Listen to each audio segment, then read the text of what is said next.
Hey guys, well, Musty, you gave me a hint and tip to try to get rust off chrome. You said if I can't get it off with a Brillo pad or anything like that there, to just go ahead and uh, paint it. Well, I used two things and got 90% of the rust off.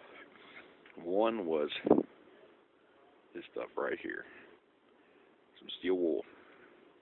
The other thing I used was a wire wheel. Put it on a drill and got a good bit of that chrome off of there.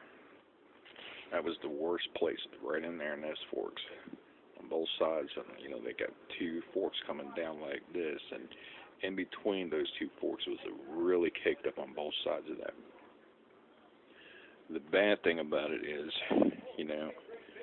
what can you say when you get a bike for free?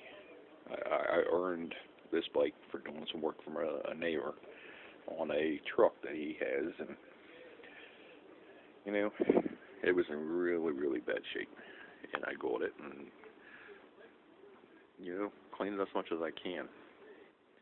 And as you can see, the seat was even really, really bad.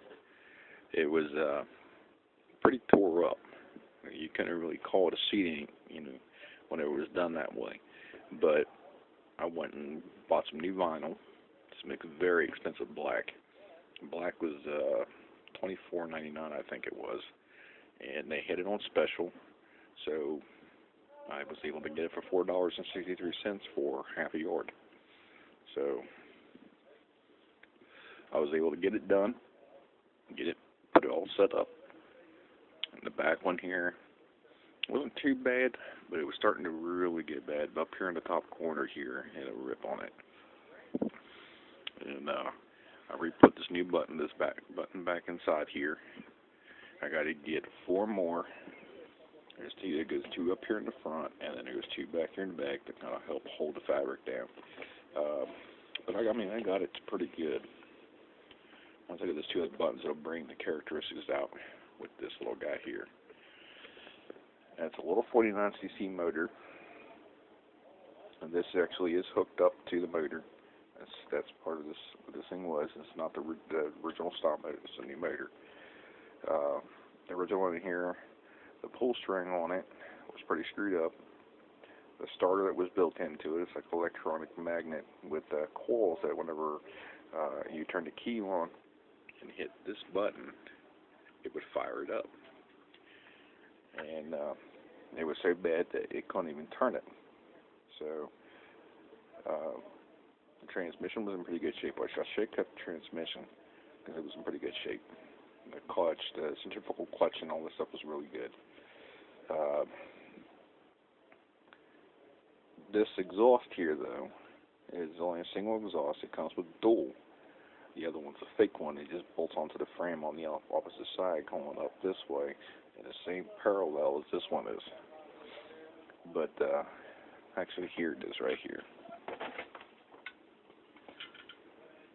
So you can see that it's the same one. Comes down, and this right here hooks into the frame itself on the opposite side. And on the bottom side of it, you can see a little bracket right there. That bracket bolts into the frame as well. What I want to do is get it fabricated and get it cut off here, put a 90 degree in it, because this is not really a 90. It just kind of comes down and loops that way. 90 would come this way and come straight this way. I'm going to get it cut off here, put a 90 degree elbow in it. It's either 3/4 inch or 1 inch steel tubing. And I'm going to take this and run it from this side over here, right behind the motor, and hook it right into the exhaust here. So that way this here can run the exhaust through both of these exhaust lines and come straight down. And it's hollow. It's hollow all the way straight through here. Why they didn't hook this one up as a dual exhaust, I don't know. But that's what I plan on doing. It'll make it sound a lot nicer. Plus, it'll make this thing look a lot better. I still got to get these two top bolts tightened down. They're actually Allen wrenches. And as you can see, it says hot. But this doesn't get hot at all.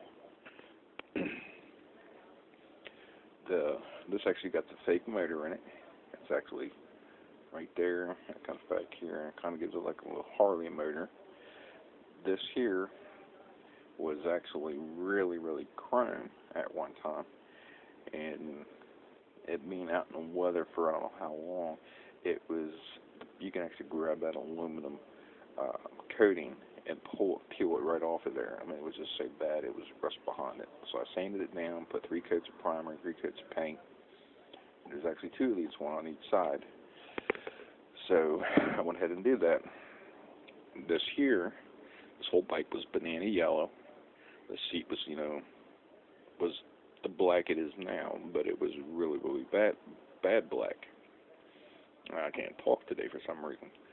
But the tank was yellow. It had flames on both sides here and on this side, and then it had one big one coming down here. And you can actually grab that paint and actually grab it and it would chip off. And it'll go back to its original white finish, the original tank color, which was kind of a little whitish color, ghosty white. So I put primer and paint on here, primed it up, and I wasn't going to put any clear coat on this because the last time I tried to put clear coat on this or on the frame, it started peeling and bubbling like banana peel or orange peel or what do you want to call it. And you can actually grab it like this and pull it, and it would literally peel that paint right off of there. So I left it this way here with the gloss red. It's got gloss red, and the frames all the way back is gloss black. Now, everything works except for 2 things. My turn signals, which are located in the front side of each side, and then also on the back side of it. The back side, back here, which is here, these little guys here, they're mounted up here, and it's same with the brake. The brake light doesn't want to come on, and neither does the blinkers. I have to figure that out. It's a wiring deal, either under here with that little chip, or there is somewhere here with the relay. This isn't the real gas tank. This here is a little weed eater motor style gas tank, and it just has 2. It's got a clip that comes out, and then it just got 2 bolts on here with a nut and bolt, and it just fastens down to the frame. Then you got your little 12-volt battery that comes right across here. Then you got your relay, like a little computer or brain or whatever you want to call it, and then all your wiring, and then you got your main squirrel wire up here. These gauges do come on when the battery's turned on, whenever you turn the switch on. It turns the gauges on, and this little light right here, as you can see, it's yellow. Whenever that battery's fully charged and turned on, that thing is bright, bright, bright. I mean, it's like really bright. It blinds me. It's almost like you have an LEDs in there, but it's a standard light. But the only problem I'm having with that motor is it's brand new. I had it running 3 times, and you pull it, and it won't fire. It's getting gas, but it's not firing. So you gotta get like a little bit of starter fluid, or I use brake cleaner, which is almost the same type of stuff. It gets in there and it'll cause a fire reaction with the cylinder. And I sprayed just a little bit in there, not much, just a little tiny spray, and then pulled it 2-3 times, and it fired up. It'll run, and you can let it sit here, and it'll sit here and idle. But as soon as you shut it off and go to pull it again, it won't fire. So if anybody got any ideas of what's going on with that, at least let me know. I'm thinking maybe it's a set screw that's in here for the fuel coming out of the carburetor that might not be getting enough fuel, so I might have to pull that out a little bit and adjust it. And if that's the problem, then it should be able to start right up. This in here takes 25-1 or 30-1 ratio of fuel, of gas and oil mixture for this thing to run properly. When I did have it, I had a little bit left from my chainsaw I put in here, and it would smoke out real bright white. but it would smoke out here, so I got to get the weld in here fixed, and then get that other exhaust done. But if you guys like this video, and you can comment and subscribe. This is my first video. Hi guys. You know, let me know what you guys think. Oh, back tire. As you can see, the back tire sitting back there. The reason why this bike isn't actually on the road riding, where I can just drive it around, is like I told you, it was given to me. It was sitting back here in the back, and the tire was actually deflated, and it was off the rim. So I took it to a buddy of mine's house and used his ratchet strap, and I put it on there and pushed that rim and the tire right back together again. Put some air in it, and well, whenever he took the tire off of here and it sat outside for a long period of time, he took all the nuts off, the nuts off of there. And turned out that these are not your natural size bike tires. So you can't just get a 20-inch or 20 or 18-inch or 16-inch or anything like that there. Standard, bicycle tire. Bolt or nut through that thing, because these are actually bigger axles. I found one, stuck it on there just to get it to bring it over here and park it, because it was really, this bike is kind of heavy. And I still can't find one. It's that one nut that you can't find that you need to finish a project. So I'm going to go ask a couple friends around here and see if they may have one that size. Take the tire and rim with me with the axle, so that way we can try to get one to thread on. If we can find one that fits on that thing, I'll be good to go. If not, then I have to go to the store and take that nut with me and take it in there and find the threads for it and see whether or not, what kind of threads. I know it's a metric because it's very fine. It's not coarse. It's a fine thread. And get it put on there. And these are padded brakes, as you can see right here. It's got a standard caliper. I'm sorry if I'm about to clear. And so, gotta get in here with that there and get the brakes do work, because I did check them, but that doesn't work. So I gotta get the lights working, so that way when I'm riding up and down the road, when I hit those brake handles, that light will come on. The blinkers I'm not too worried about. I just want people to know, I'm stopping.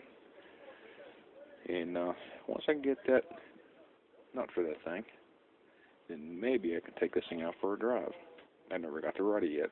I've been working on it for 2.5, almost 3 weeks, just trying to get this whole motor, this bike, this frame, getting this mounted. Well, I had to wait almost a week for this, and then it comes from all the way from California. And got off from eBay for $109 with $17 shipping, which isn't too bad. But the one that I wanted the most, the original style motor for this, is $150 with free shipping. I could have spent that extra money and bought the original one, but it's a black and red. You can see. Yeah, I could have painted the plastic on here in black and red, brought the theme bag, but I didn't see that motor until after I contacted the seller about this motor, about the electric start, which normally had a longer base on it that came out without far, and it had a starter base built into it, and you had a starter wire that came from underneath here, and it came down and hooked right up on the alongside here, and then that would ground out for your hot wire to hit this for your starter. Well, he said to me, well, this one here is only pull start only. Well, now I got to go turn around and come up with $150 and get the original motor and stick it on here and get rid of this one and either sell it. I mean, it's brand new. It's only been ran 3 times. Or, my nephew's got a little bicycle chopper that I can try to fabricate it and try to get it fit on there and give him something to ride on. We just got to come up with a throttle process so he can have somebody just like this here does. It's got a little, your standard throttle. And pull it, and yeah, you see how it turned there. I got to get it bolted down a little tighter. So it's got to come up right there, so whenever you're sitting here, you can hit that. But turn that, and that pulls the carburetor valve open. So that way you can hit the revs on it and get it revved up. One of these days I'll fire it up for you guys. Alright? Sorry about the finger there. Alright. Subscribe, like, comment. Thank you guys.